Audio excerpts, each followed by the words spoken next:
Howdy folks, and welcome to the Bonneville Salt Flats. My father is a racing enthusiast and he has been asking me to come out here since I moved out west, which makes this our very first requested video of all time, which is very exciting. I want to thank you for the overwhelming support on one of my more recent videos, Echoes of the Ancients. I got like 15 subscribers just from that video alone, which is a really big number for us. And before we get started, I also want to apologize for the highway noise in the background because there's some time crunches, and it's also going to be getting darker because I got here just at sunset. With that said, let's move on, and remember to stick around to the end of the video because we're doing a giveaway and you'll be able to see the contest rules for the giveaway at the end, and also stick around toward the end for some land speed records that took place here. These are called the Bonneville Salt Flats, not because there's a nearby town named Bonneville, but because of the ancient pluvial lake Bonneville. Pluvial meaning that there was a high level of precipitation or humidity over a long period of time. So where we're standing in right now is a lake bed, and it's easy to see that most of the water here wasn't actually from snow or anything like that. It was from that pluvialness, that high humidity and precipitation. And that's characterized, the lack of snow is characterized by the lack of altitude zones around here. Pretty easy to see once you start looking for it.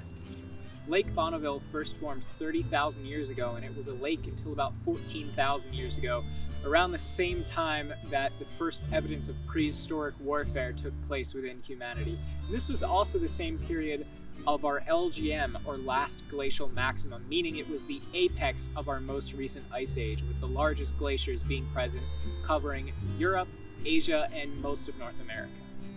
On average, Lake Bonneville was about 1,000 feet deep, and it covered over 32,000 square miles. That's 37% of modern Utah territory. It was massive.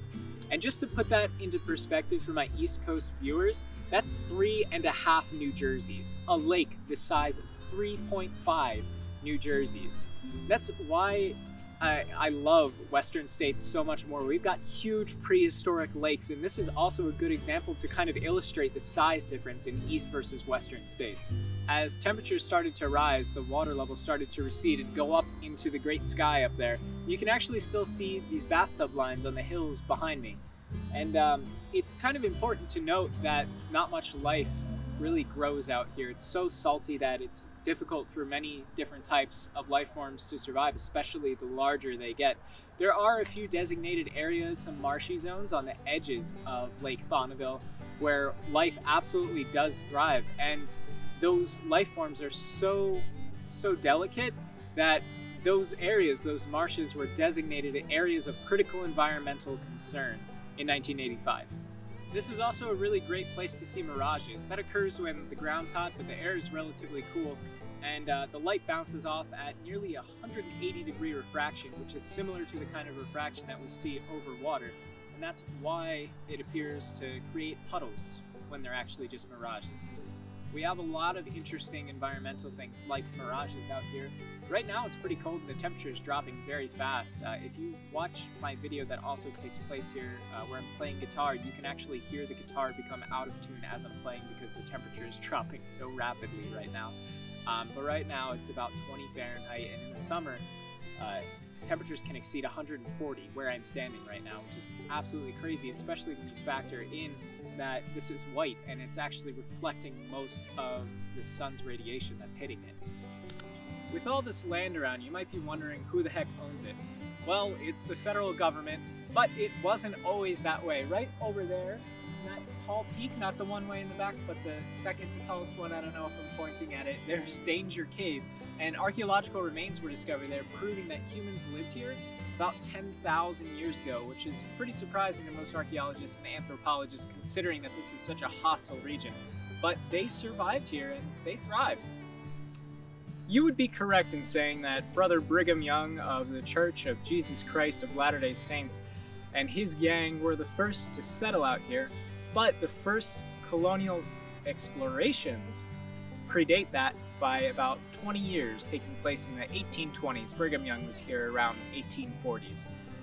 I've now driven out onto the designated area of the Salt Flats that's designed for racetracks and driving on because it's already been pulverized and the goal behind that was to reduce the highway noise. But now I hear airplanes, so we're just gonna keep on going. In 1845, just 2 years prior to Prophet Brigham Young settling the Promised Land in the Salt Lake Basin, 2 scouts led a party, an expedition party, out, and it would make the first non-native crossing of the Salt Lake Basin in 1845, and they were led by Captain John C. Fremont. Now, Walker kept a very detailed journal about this expedition, writing just about everything. Salt, more salt, still flat, and a few other notes here or there. But essentially the message that he was trying to reinforce, and we know this because he reiterated it many times in his journal, was that you should not emigrate out here. You should not follow the trail that we're on. We highly advise against it because there is nothing out here. There's no food, no water, there's just salt. So at least you'll get your electrolytes, because everybody knows that's part of a full hydration cycle. Orland Ned Eddins is an author, and he wrote 2 excellent books that helped me formulate this episode, and they're on the Mountain Men, John C. Fremont's Mountain Men, including Joe Walker. They're called Winds of Change and Mountains of Stone. So if you're interested in this stuff, definitely check out those 2 books, because they're just absolutely chock full of knowledge about this area and the mountain men that came down and explored it and had the first non-native exploration. So thank you, Mr. Eddins, for writing those, because they were so helpful. But I'll leave the stories of these mountain men for another episode, because there's just so much about them. The following year, an absolute buffoon by the name of Lansford Hastings, 23 years old, decided to read Walker's writings and then decide to follow his notes and try and retrace the trail that the captain's men had taken the year prior. Not only did he fail, but he turned around and then proceeded to write a guidebook designed for immigrants who want to cross the Salt Lake Basin and make it into either California or Oregon. And if he's a salesman, if there ever was one. I'll read you the title of his guidebook once I pick up my notes from the ground. The audacity of this guy is off the charts. Titled, The Emigrant's Guide to Oregon and California. Subtitle, All Necessary Information Relative to the Equipment, Supplies, and the Method of Traveling. And if the name Lansford Hastings sounds familiar to you, that's because it probably should. After writing this guidebook, a nice little family decided that they would pick it up and use it as their main guide on their way to California and Oregon. The name of this party was the Donner Party. I'm sure you've heard of them, but if you haven't, basically they followed Hastings' directions, got stuck in a pass, now called Donner Pass, and then had to eat each other to survive. So don't write guidebooks if you haven't walked the trails, please, because that's what happens. Do we want people to be cannibals? Yeah, most likely not, unless you're into that, which some people are, and I'm not trying to kink shame. This is getting out of hand. Let's go. The first motorized crossing of this area wasn't completed until 1910, when the Southern Pacific Railroad Company built train tracks right through here, connecting San Francisco to the promised Salt Lake City. And this was actually a rather inexpensive job comparatively to some of the other jobs they had. There's no mountain blasting out here, no leveling ground, it's all completely flat. And that might lead you to ask the question, why is it so flat? Well, first of all, it's a lake bed, and it started out being mostly flat, but over time, the things that have kept it flat is water action coming through here, and lots of wind just kind of level everything out. I mean, on the ground here, you can see there's a bit of salt that's kind of bunched up, you know? And that's not exactly flat, but it's mostly flat. It's salt.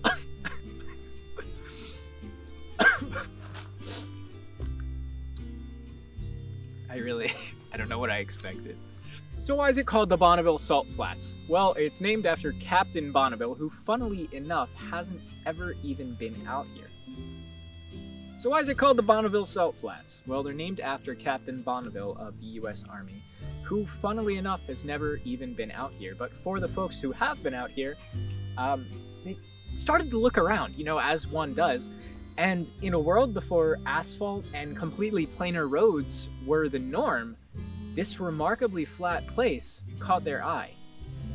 And their rubber. The first motorized vehicle to zoom across this land was the Pierce Arrow. It looks like this in 1907.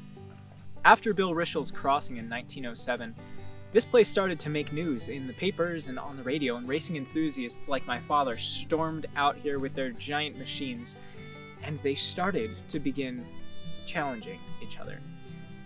One man began his journey out here. His name was Teddy Tetzlaff, and he was known as an Indy 500 racer, and he was also on several different programs, including the Speed King, so he was kind of like the superstar celebrity of race car drivers at the time. While Bill Rishall may have been the first person to set a record on the Bonneville Speedway, Tetzlaff was the first to break one. He took his Blitz & Benz 200 horsepower engine and set our first ever record-breaking run here at 141 miles per hour. I mean, that's a normal freeway speed nowadays. Abe Jenkins is another popular name around here. In 1925, he gave the train, remember that train, a head start and raced it in his car, colloquially known as the Mormon Meteor, and he won. The Campbell-Railton Bluebird Mark IV is the most worthy of discussion, in my opinion. With a 13'8" wheelbase, this thing was a complete eye-catcher. But the thing that really made it stand out and different was the engine. It had a Rolls-Royce R. Schneider Trophy airplane engine with 2,500 horsepower. Can you imagine that? An airplane engine in a car for the first time ever, right here, where I'm standing? Isn't that exciting? I think so. And we also have to kind of think of it in the context of the time, too, because this is still a world where airplanes are very new, haven't really been popular for domestic travel yet. They're just a war instrument in the 1930s, so strapping it onto a vehicle really was quite phenomenal and a little bit crazy.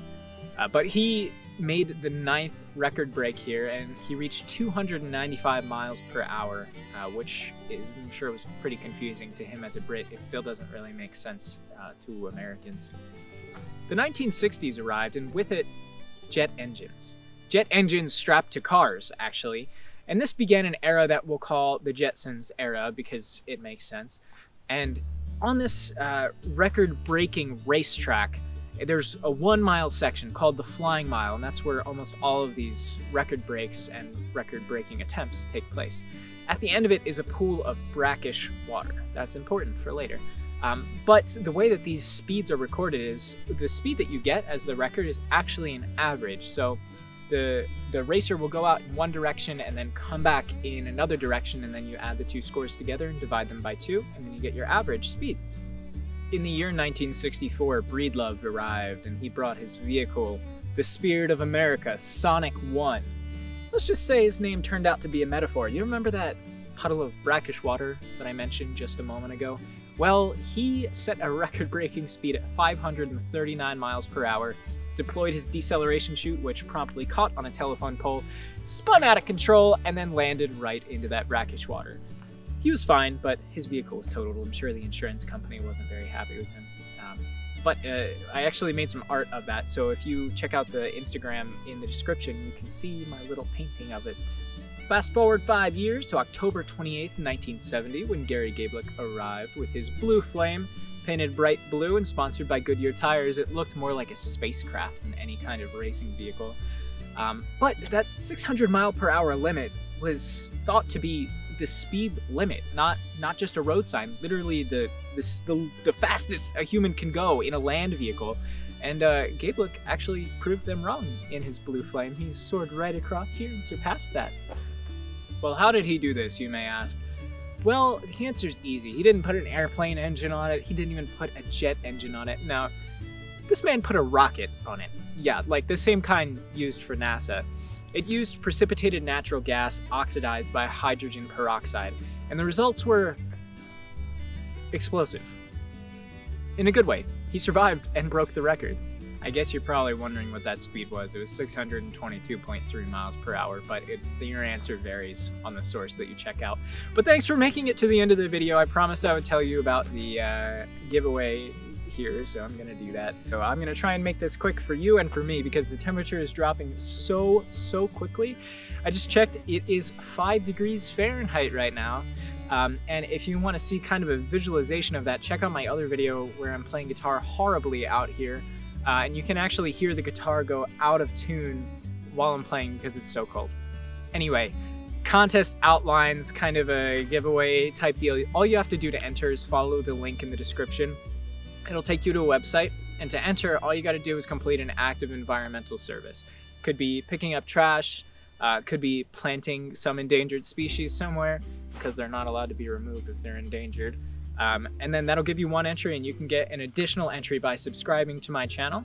And then the winner will be announced in 2 weeks' time on the 50th subscriber special with Max, who's super cool. He's in the Echoes of the Ancients video. And if you want to know what the prize is, I won't tell you directly, but you can check it out in the Echoes of the Ancients video. There's something in there. If you look closely, you'll see and probably be able to figure out what the giveaway item is. But it's super cool. It's got regular practical uses as well as kind of a cool context that it came from. But anyway, I'll let you get on with your night, and I'm gonna go thaw out my fingers. I can still bend them, which is great. And anyway, thank you so much for joining me all the way out here. And in the next video that comes out, the contest rules will be outlined a little bit more clearly, a little bit more slowly. If you need to see that, you can click the subscribe button below and hit that little bell icon, and you'll be notified when it comes out. So thanks for watching. Remember to stay hungry. I'm gonna go get warm.